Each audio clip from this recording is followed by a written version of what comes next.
strategy take on sports fan entertainment, and well, they let us down, Titans fans. The Tennessee Titans lose to the Jacksonville Jaguars 38-17. And man, you see, like, this is just the life of a Tennessee Titans fan. I mean, it really is. I mean, over the last 8 years, this is what it consists of: losing to trash-ass teams late in the season for no goddamn reason. That's what it is. I mean, that's what this team has become. I don't understand why. We've seen it time and time again. Recall back in 2011, week 15, we're going up against the 0-14 Indianapolis Colts, or either 0-14 or 0-13 at that point, and we lose to them. Yeah, I remember back in the Mike Munchak era, we were 7-9, or we finished 7-9 that season, and we lost to the Jacksonville Jaguars, the winless Jacksonville Jaguars. And then here we are now, as we lose to the 2-12 Jacksonville Jaguars. If you're a divisional opponent and you suck ass, we're going to lose to you, because that's our move. We've developed this move over a number of years, and we're getting pretty freaking good at it. And shame on me, right? Because last week, I got my hopes up. I came on here after we defeated the Kansas City Chiefs, and I proclaimed that we were going to win the division, and we were going to make the playoffs, and we were going to maybe even win a playoff game.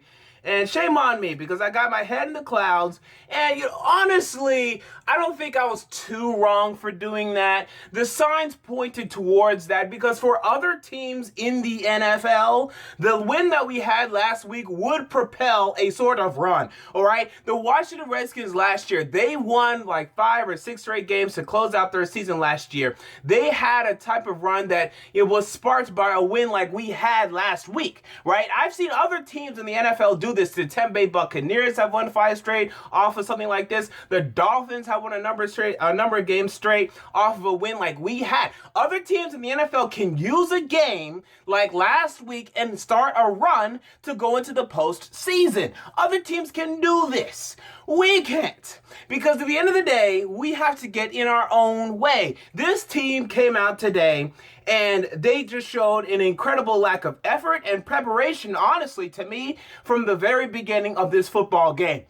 As this porous Jacksonville Jaguars offensive line pushed our defense around like they were nothing. I mean, we're talking about Brian Orakpo, who was selected to the Pro Bowl this week, and deservedly so. Where was he today? We're talking about, again, Average Williamson. Where were you at today, bro?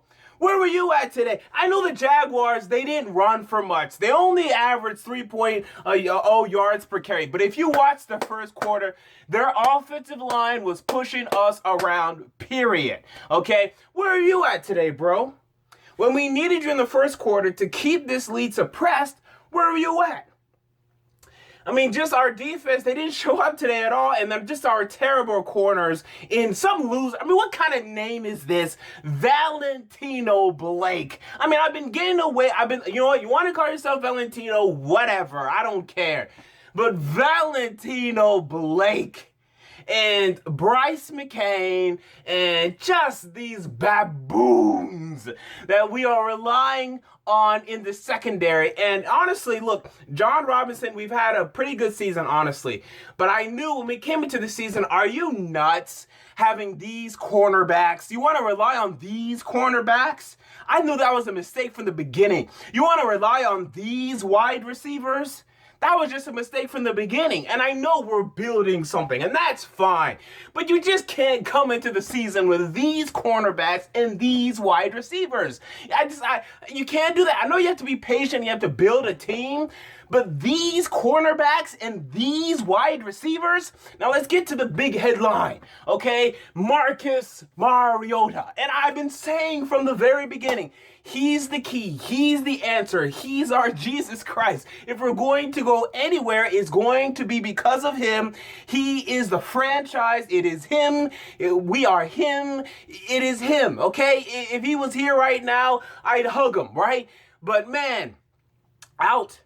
for the rest of the season, obviously, with a torn, fractured, whatever, broken fibula. Okay, and if you don't know what your fibula is, it is the bone that connects your knee to your foot. Okay, and that hurts big time. Now, I don't know how long it's going to take. I'm reading some articles saying 3 to 4 months, and from there he should be fine. So he should be back for OTAs and whatever nonsense. But boy, does that hurt. We're finished. We're absolutely done. I don't want to make the playoffs. I don't want to. All right, Texans, go ahead and win tonight. I don't care. Actually, no, I actually want us to win. I want the Bengals to win tonight just because I picked the Bengals. But if the Texans win tonight, I really don't care because I don't want to make the playoffs. I don't. Why? Okay, we're going to worsen our draft position and we're not going to win a playoff game. I actually thought with Marcus Mariota and the way our team played last week and the week before that, we could win a playoff game. We could beat the Kansas City Chiefs in the 4-5 game. We could actually maybe even challenge the Patriots in the divisional round. I actually thought these things were true. With Matt Castle, forget it. This guy stinks. Okay, the guy's a total loser. The guy's a total clown. I guess you could say he played better than Marcus Mariota today. But, I mean, come on. The guy stinks. And I knew he's a terrible backup quarterback, but I thought we never had to deal with him anyway. But unfortunately, now Marcus Mariota is injured again. And I've heard some sentiments that perhaps he's injury prone. And to that, I say, let's hold on for a second. We just went through Jake Locker, and boy, was that tough. I don't want to have another injury-prone quarterback. Marcus Mariota was not injured at all in college, and from what I know, he was not injured at all in high school. He has come to the NFL, and he is not getting injured. This is something we have to watch, okay? So don't just say he's injury-prone. I'd raise an eyebrow now, okay? After having 2 injuries last year that cost him 4 games, and now having this broken ankle, I'm now raising an eyebrow. I'm not going to say he's injury-prone. I'm not going to say he's not injury-prone. I just have an eyebrow raised. And I'm going to hope that next season we don't have this problem. Because what a terrible problem it is. I don't want to go down this road again. Dear God, please don't let me go down this road again.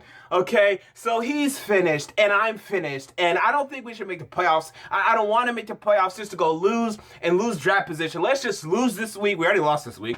Let's lose to the Texans next week. We win 8-8. We're gonna draft 15th. We're gonna draft Mike Williams or Corey Davis or freaking Marshawn Lattimore or Marlon Humphrey or Tease Tabor or Quincy Wilson or whatever. Okay. Instead of going to the playoffs and picking 21st for no reason. I know you want to see the Titans on NBC national television or on CBS national television, but it's not worth it. We're just going to lose. It's not going to be close. Why? Let's not even worry about it. Let's just lick our wounds, and we have plenty of wounds to lick.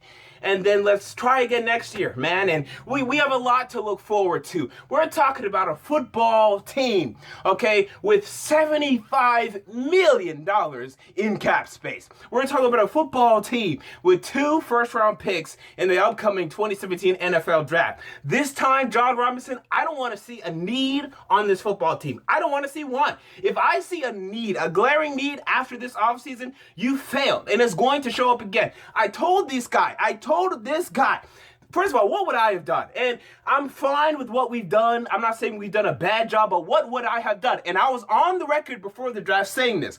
Number 1, I would have drafted Jaylen Ramsey, who absolutely systematically killed us today. Did you see this guy? How good is Jaylen Ramsey?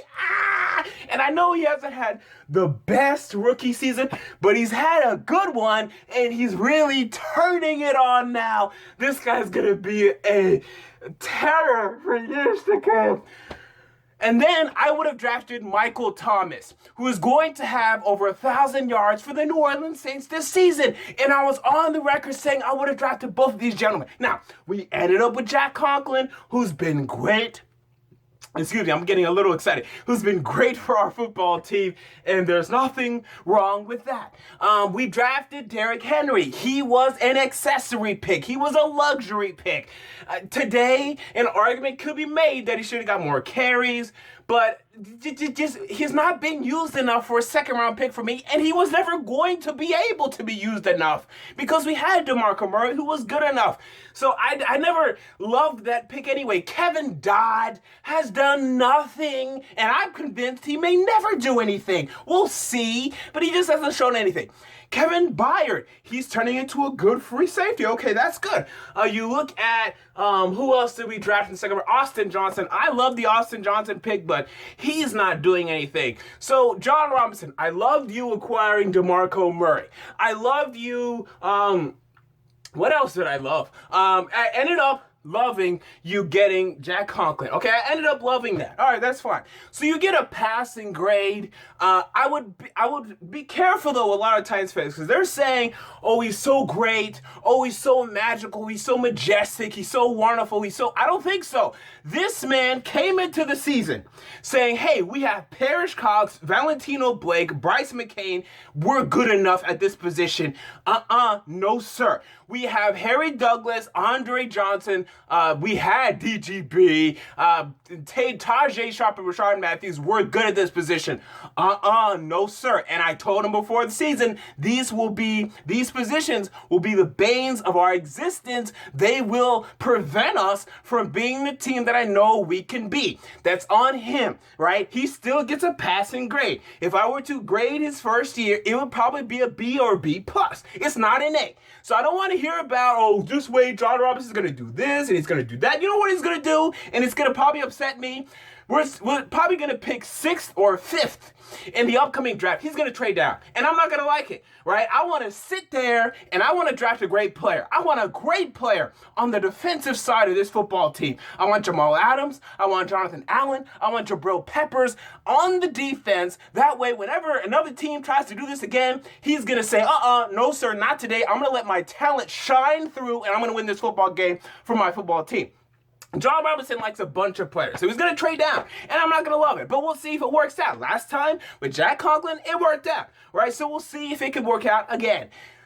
And this has turned into a season review because that's what the season's over to me. We may win next week, the Texans may lose tonight, and the Colts may lose today, and whatever. I don't care. The season's over. We're not winning the Super Bowl, and I even thought there was even a chance of that. Shame on me. The season's over. Marcus Mariota's done. I'm gonna go cry, and I don't know what to do with myself. I'll be fine, right? I have to be fine because I have to come back here and I have to recap all the other games and act like I'm a sensible, sane human being. As God or the football god or Buddha or Zeus or whoever was in control of this game said, hey, MJ, nope, you ain't making the playoffs. The Titans ain't making the playoffs. Yet another year added to that collection of abysmal embarrassment, insanity, whatever. I don't know. I'm upset, very upset, if you haven't been able to tell already. But at the end of the day, my preseason prediction was 7-9 for this football team, and we've already beaten it, right?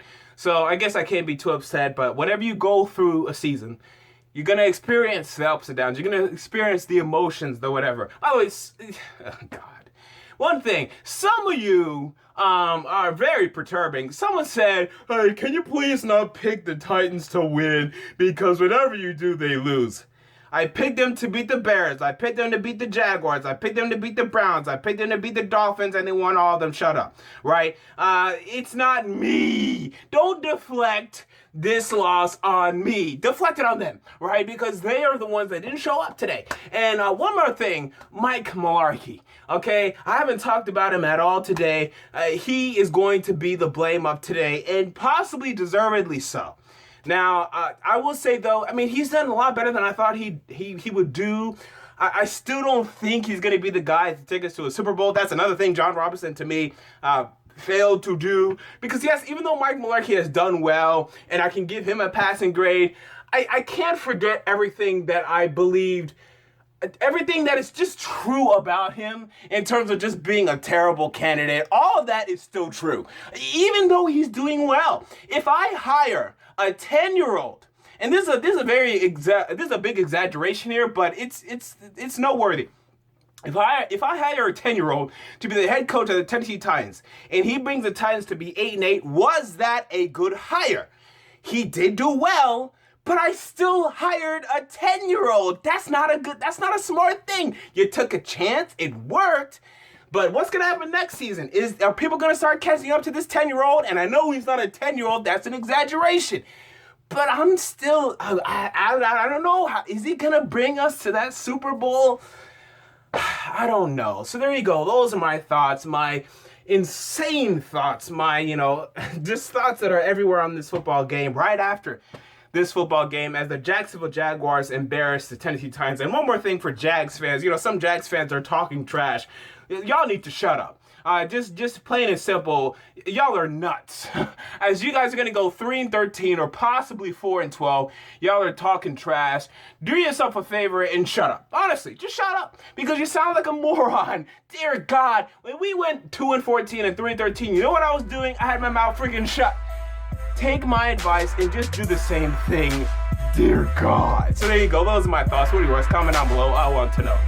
If you enjoyed the video, make sure to like, comment, and most importantly, to subscribe. And until next time, this has been the MJ Take on Sports Fan Entertainment, and I'm out.